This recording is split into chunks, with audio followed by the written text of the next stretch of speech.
Bezrat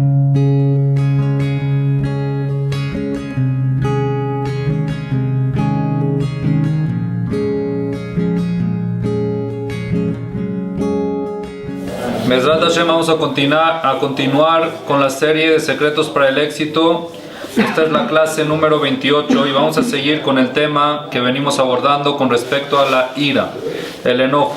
Ayer explicamos cuál es la raíz de la ira psicológicamente, muy interesante saberla detectar como debe ser. Y hoy vamos a ver cuáles son las formas de eliminar la ira no resuelta. Cuáles son las maneras de eliminar la ira. Seguimos con ejemplos, Bezrat Hashem, y hay que entender que la ira es algo que se va acumulando dentro de nosotros, como un vaso. Imagínense que nosotros tenemos un vaso adentro, y cuando uno va acumulando, llega un momento que se desborda. Cuando se desborda viene el explote, ¿ok? Hay gente que tiene el vaso pequeño y hay gente que tiene el vaso grande, mecha corta y mecha larga. Pero eso de mecha corta y mecha larga también puede ser verdad, pero lo que nosotros tenemos que ocuparnos es en que el vaso siempre esté vacío. ¿Cómo haces para que el vaso no se llene? Cuando se desborda el vaso, viene la explosión por tonterías. Puede ser una tontería la gota que derramó el vaso, pero detrás de esa tontería está un vaso lleno, ¿está bien? Y eso es a raíz de ¿qué? De que fue guardando y explotó. Entonces, ¿cómo nosotros podemos hacer para que esa ira no se guarde, que ese enojo no se quede, que no llene nuestro vaso de enojo? ¿Cuál es la manera? Y eso nos va a servir mucho. Una mamá en la casa, por ejemplo, muchas veces explota con los niños. Y por tonterías hay veces que en otras veces no explota. No es el caso de lo que hizo ahorita o lo que hicieron los niños, sino viene acarreando mucho antes. Un padre con sus hijos, una pareja, en el negocio con los empleados, es así muy común. Que de repente te dicen, oye, ¿qué le pasó? Esto ya se ha hecho aquí 30 veces. Está mal hecho, pero no es para que actúe así, ¿no? Muchas veces te preguntan, oye, está bien, pero no es para que actúe así. La respuesta es que no es ese lo que provocó, sino todo lo que lleva acarreando y guardando. Nosotros lo que tenemos que hacer para no llegar a esa situación de explosión, que es empezar a vaciar el vaso. Entonces vamos a ver ahorita de qué manera no dejamos que el vaso se llene. ¿Cuáles son las formas de que el vaso no se llene? Hay 7 formas. Hay 7 formas que tenemos que hacer para que no se llene el vaso. Y esto es lo que Shlomo HaMelech siempre dice, que hay que alejar la cólera. Hay que alejar el enojo de uno mismo. Eliminarlo es imposible. El enojo es una tendencia natural y es una naturaleza que existe en todo ser humano que no existe eliminar. ¿Qué sí existe? Alejar. Alejar significa que siempre que se te acerca te lo alejas, lo drenas. Y al drenar no dejas que se junte. Y al no dejar que se junte no vienen las explosiones. ¿Está claro? Bueno, entonces vamos a ver cuáles son los pasos para eliminar la ira. Número uno, parecen pasos un poco, ¿cómo se dice?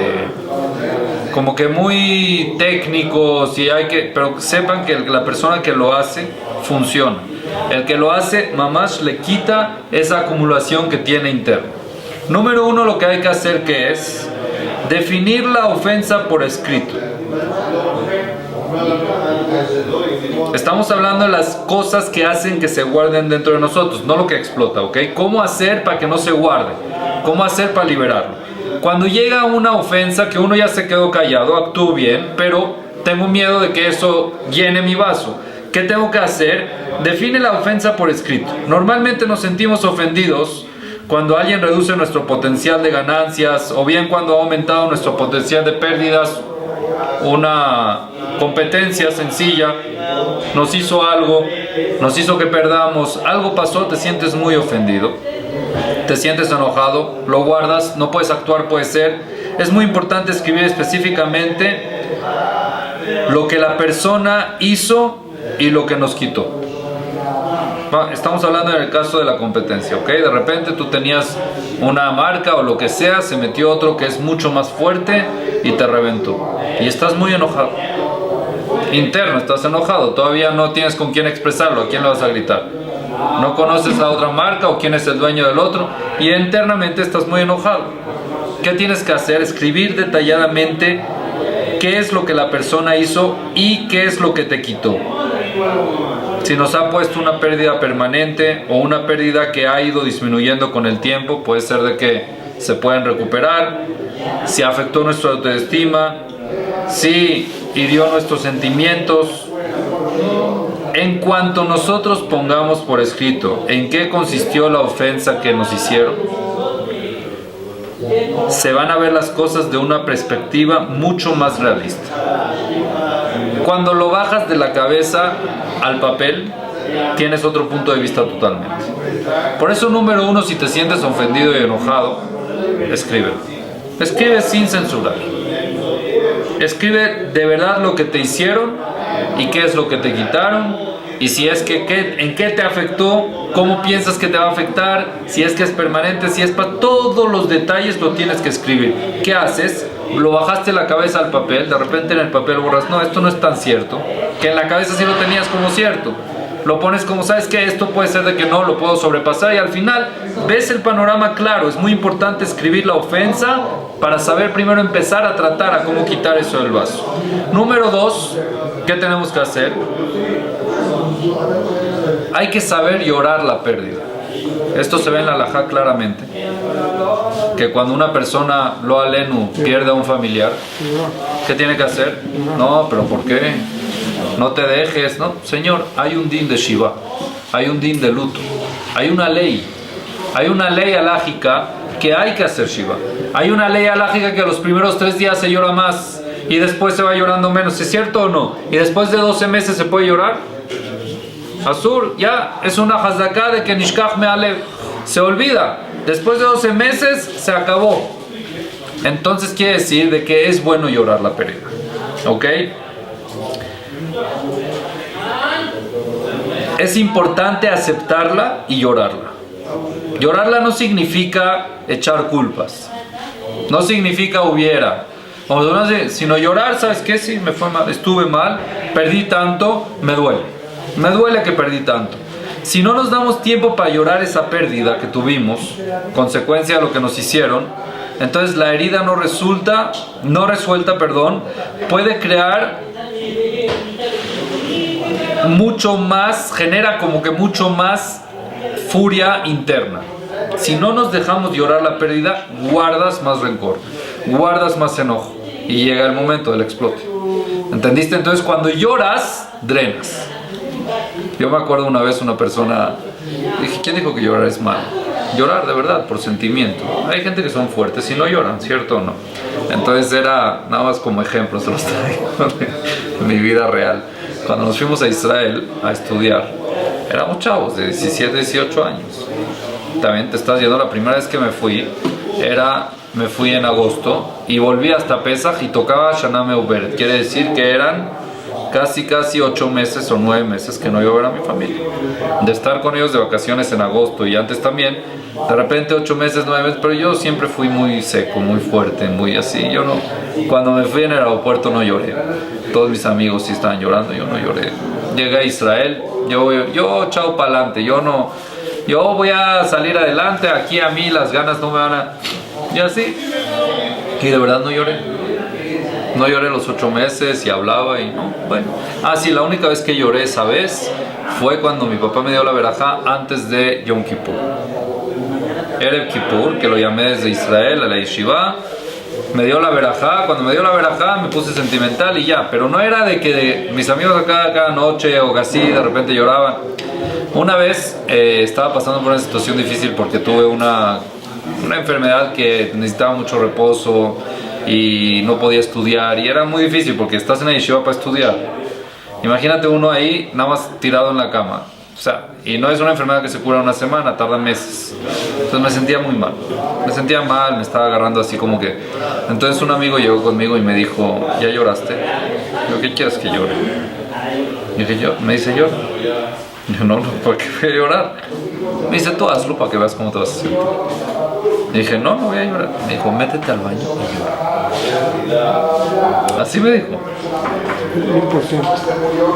Dije, oye, voy a tratar. ¿Por qué no? Se fue. En un día de estos me metí al baño y me puse a llorar. Pero drené.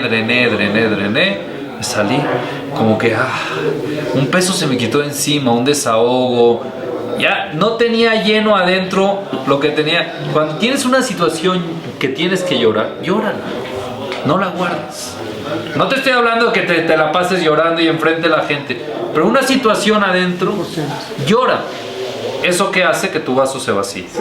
Se llama vaciar el tinaco. Vaciar el tinaco. Hay que vaciar el tinaco, no lo puedes dejar lleno. ¿Por qué? Porque después explota, después se desborda y al desbordarse viene un explote. Entonces es que llora. Llora, no pasa nada. Hay que darle tiempo a la pérdida para llorarla. ¿Está bien? Así se ve en muchos puntos de la Torá que hay que saber llorar. ¿Está bien? Número 2. Número 3. Otro consejo para poder eliminar la ira dentro de nosotros. Intenta comprender mejor al ofensor. Esto es muy difícil, pero se puede. Ponte a pensar. ¿Por qué dijo lo que dijo o hizo lo que hizo la persona esa que ofendió? ¿Por qué? ¿Era consciente de que te estaba haciendo daño? Hay mucha gente que no sabe. ¿Él estaba consciente que te estaba haciendo daño? ¿O ni siquiera se dio cuenta? Puede ser de que para él era normal. Hay gente que le hace daño sin darse cuenta al otro, ¿cierto o no? Es muy normal. Entonces, ¿por qué te lo tomas? Ponte a pensar, ¿el ofensor era consciente? ¿Quería hacerme daño o no? Piensa. ¿Te trató a ti de modo de que trata a todo el mundo? Puede ser que así es su forma de ser. No es contigo. ¿Pasa o no? Que hay gente que se la pasa ofendiendo, pero no es contigo. Al que vea lo va a ofender. Y es una forma de ser. Entonces, te baja mucho el... Ya es un alivio saber eso también. Hay que ver también, puede ser que es una persona inmadura. Te vas a tú hacerle caso a una persona inmadura, un bebé, un niño. Como dijimos en otras ocasiones, ¿qué haces tú si llega un niño y te dice, oye, mira, tienes nariz de zanahoria? ¿Le vas a romper la cara porque te dijo que tienes nariz de zanahoria? Es un niño inmaduro, que diga lo que diga, dile que tienes cara de pepino y ya, o sea, ¿qué tiene que ver? Es un niño inmaduro. Esta persona que te ofendió es una persona madura o inmadura. Todo el mundo tiene puntos ciegos y suele ocurrir que infligimos heridas a otras personas sin pretenderlo, sin querer. Hay puntos que no nos damos cuenta. ¿No te ha pasado que le preguntas, oye, ¿cómo está tu abuela? Y falleció. ¿No ha pasado? No. ¿Lo querías ofender? No. Puede ser que se ofendió. Pero tú qué sabías, tú de buena onda, ¿no? Oye, para saber qué tal, cómo está esto, cómo está lo otro. Entonces es importante saber cuál es la iniciativa. Si nosotros nos damos cuenta de que una persona ha hecho algo que estaba en función de su personalidad, de su inmadurez, de su ignorancia, así es él, o es inmaduro, o no sabía simplemente, la herida no es tan grande, ya baja muchísimo. Entonces el vaso se llena mucho menos. Cuando tú te pones a comprender al ofensor, el vaso se llena muchísimo menos. Cuando te pones a pensar en el ofensor, por qué lo hizo, con qué intención, sabía o no sabía, maduro o no maduro, es su personalidad así o no, ya la herida se hace mucho menor, muchísimo menor. Entonces es importante saber, en la mayoría de los casos, hay casos que no, mira, si me conocía, sabía excelente, lo hizo para hacerme daño, está bien, y ahí están las otras técnicas, pero muchos, o el 80%, 90% de las veces, así son. Entonces por eso es importante trabajar. Número 3. Número 4. En la ofensa que recibimos que nos provoca enojo hay que buscar el tesoro, acuérdense. Siempre hay que buscar el tesoro. ¿De qué se crea una perla? ¿Saben de qué se crea una perla en el mar? Una ostra. La ostra. La ostra es la que hace la perla, ¿verdad? Pero ¿a raíz de qué sale esa perla? ¿No saben? Estudienlo, ¿no? se le mete un granito de arena que la fastidia. Se le mete un granito de arena que la molesta. Entonces, ¿qué hace? Crea una capa alrededor del granito de arena para que no le moleste. ¿Y qué se hace de eso? Una perla preciosa. Hay muchos granitos de arena en nuestra vida que nos molestan, que nos incomodan. Agárrale el tesoro, cúbrelo y saca de ellos una perla. No siempre son cosas malas. Mismo lo que te irrita, este granito de arena irrita a la ostra y a raíz de eso la empieza a cubrir para que no lo siga irritando y de eso se hace una piedra preciosa, una perla. Entonces es lo que tenemos que hacer. Hay que buscar el tesoro en la ofensa, buscar lo bueno que se ha derivado de esa situación. Puede ser de que esa gente que te ataca de esa manera te hace ser más compasivo con los demás. Puede ser de que nos ha llevado a no notar a los demás del modo en que nos han tratado a nosotros. Mucha gente nos dice, he sabido, esto suele pasar mucho. Muchos hablan en el tema, por ejemplo, de la educación de los hijos, del tema del Mutat Smith, es el ejemplo. ¿Okay? El ejemplo de los papás es muy importante. El ejemplo de los papás es excelente. Nosotros podemos ver niños que salen de familias desastrosas, brillantes. Tú puedes ver niños que salen de una casa que el papá y la mamá nunca se llevaron bien, que el papá es un desastre y la mamá otra mejnuna, y el niño forma una casa súper brillante. ¿Cómo puede ser? Una experiencia. ¿Qué experiencia? Al revés, tendría que ser igual que el papá, igual que la mamá. Y ellos aprenden qué no hacer.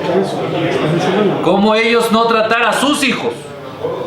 ¿Está claro o no está claro? Eso es lo que tú puedes aprender cuando alguien te ofende. ¿Qué es lo que yo no tengo que hacer con los demás? Mira cómo me dolió a mí. No lo tengo que aplicar con los demás. Hay muchas cosas que no nos damos cuenta hasta que nos pasan. Esta es la perla preciosa. Cuando te ofenden, agarra lo bueno.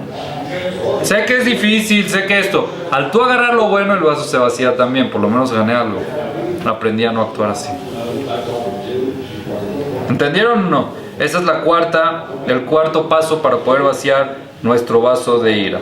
Buscar el tesoro en la ofensa. El quinto paso es algo interesante. Si alguien te ofendió y te hizo enojar, escríbele una carta hasta la despedida. No se la mandes. Pero no la mandes. Dile de todo. O sea, responde y eres un y esto y el otro. Escribe una carta, pero no la mandes. No la mandes. ¿Por qué? Porque así liberas tu enojo. Lo bajas. El resentimiento y la amargura a través de la pluma, del bolígrafo o del teclado, lo estás bajando a la computadora. Toda la ira que tienes dentro de la cabeza la estás bajando. Pero aquí estás escribiendo una carta no de lo que te hizo, de cómo le vas a contestar, de qué quisieras decirle, cómo quieres actuar. La liberación es cómo te liberas de ese enojo escribiendo la carta. Escribiendo la carta te liberas, pero la liberación se hace escribiendo la carta, no enviándola. Enviándola ya es crear un problema. Escribirla te liberas de la ira. ¿Y no puedes liberarte con alguien más? Con otra persona. Depende. Hay que ver. En temas alágicos tampoco es posible, porque si es lashon hara, no es lashon hara. Depende quién, depende cómo te lo va a tomar. Depende si la otra persona no le va a agarrar rabia a él. Depende si ya analizaste bien la situación, si fue verdad, si no fue verdad. O sea, escríbele y eres tú mismo. Escríbelo. Obvio que yo personalmente opino que con la pareja, sí se tiene que hacer siempre y cuando no sea económico. Cuando es económico, con la pareja nunca hay que hablar. O sea, el hombre a la mujer. Un problema económico en el negocio, no lo toques con tu esposa si alguien te hizo algo feo, porque le va a tomar un odio. La mujer con el dinero no es fácil, con el dinero de la esposa. Y cuando alguien te lo quita, entonces se pelea con él, con la esposa, con los hijos. Y tú puede ser que no. O sea, tú lo puedes tomar mucho más light. En otras cosas sí. Por eso hay que analizar bien, en verdad. Antes de hacerlo hay que analizar muy bien. Tenemos que ser tan sinceros cuando escribimos la carta, descriptivos como sea posible. ¿Sabes qué? Dile lo que querías decir y lo que querías sentir, lo tienes que escribir. No guardes nada. Sácalo todo. El objetivo es sacar todo.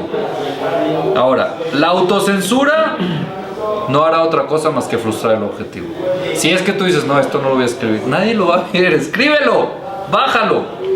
Al tú ponerlo todo, entonces lo estás drenando, estás quitando, estás vaciando tu vaso. Vacías tu vaso, tienes más control del reloj. ¿Ok? Quinta cosa. Sexto paso para librar la ira. Dice, esto es increíble, que lo sabemos y lo hemos escuchado mucho. Hay que liberar a la otra persona de las heridas que nos haya infligido y de futuras expectativas. Esto en otros lenguajes se llama perdón. Hay que saber perdonar. Hay que ser Ma'avir al Midotav. ¿Qué es Ma'avir al Midotav? Dejarlo pasar. Pero no es dejar pasar de que ya, sino que como que no pasó nada. Y dice la Gemara, Kola Ma'avir al Midotav, Ma'avirimlo al Kol Peshav. Toda persona que sabe dejar pasar algo no bueno que le hizo alguien a él, Dios también deja pasar cosas no buenas que él hace con Dios. Como tú te comportas con la gente, se comportan contigo. Shelomo HaMelech aquí sí nos dice que la gloria de una persona es saber pasar por alto una ofensa.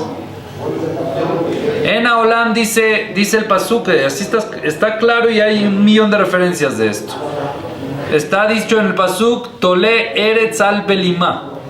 Dios cuelga o tiene mantenida la tierra al Belimá, sobre un freno. Esa es la traducción. La traducción es que está frenado el mundo. Dios empezó a crear el mundo y le dio un freno. Ya, hasta aquí, frena. Dai, exacto. Mishomar Leolam Dai. Belimá es un freno. Pero la Gemara lo aprende que Belimá no es un freno, sino Dios mantiene el mundo al Mishebolem Piv Beshat Melibá.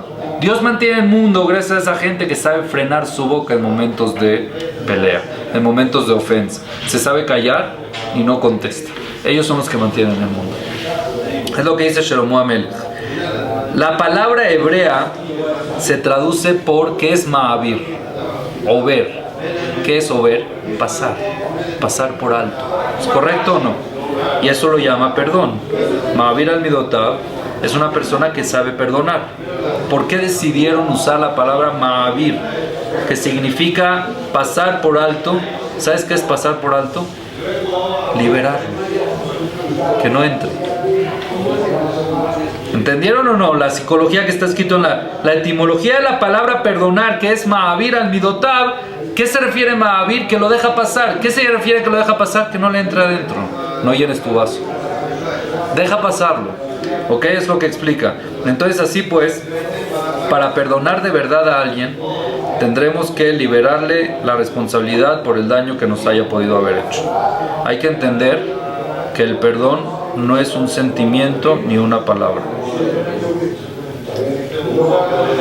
Escuchen esta frase que está interesante. El perdón no es un sentimiento ni una palabra, es una elección. Tú elegiste liberarte de eso y se acabó. No es que te diga perdón. Si me dice perdón, entonces ya. No es un sentimiento, es una elección. Yo me elegí liberar de eso, se acabó. No tengo nada que ver con eso. Eso es Ma'avir al Midotav. Shelomo HaMelech dice que cuando uno hace esa elección, recibe la gloria. Se vuelve otra persona. Ante Akadosh Baruj Hu y ante las personas también. El nivel de que llega esa persona que se queda callado, el nivel que llega la persona que se queda en silencio, es otro nivel. Ustedes saben, nada más antes de tocar el séptimo punto, hay una historia que cuando estaban en una guerra en Israel hace poco, el Rav de Ponevich creo que era la guerra de los 6 días, si no me equivoco. No me agarren con el detalle de cuál guerra, pero una de esas guerras. Milchemet HaShichrur, Sheshet Hayamim, alguna de esas guerras, están en un búnker. El Rav de Ponevich con los Bajurim y con vecinos también estaban abajo porque estaban todo el tiempo lanzando misiles. En una de esas el Rav de Ponevich escuchó a una mujer que su esposo la abandonó con sus hijos, que se levantó y dijo: Dios, Tú sabes de que yo desde que mi esposo se fue lo perdoné de corazón y no tengo nada en contra de él. Por favor, que eso nos proteja. Y el Rab de Ponesh dijo, esta mujer nos salvó a todos.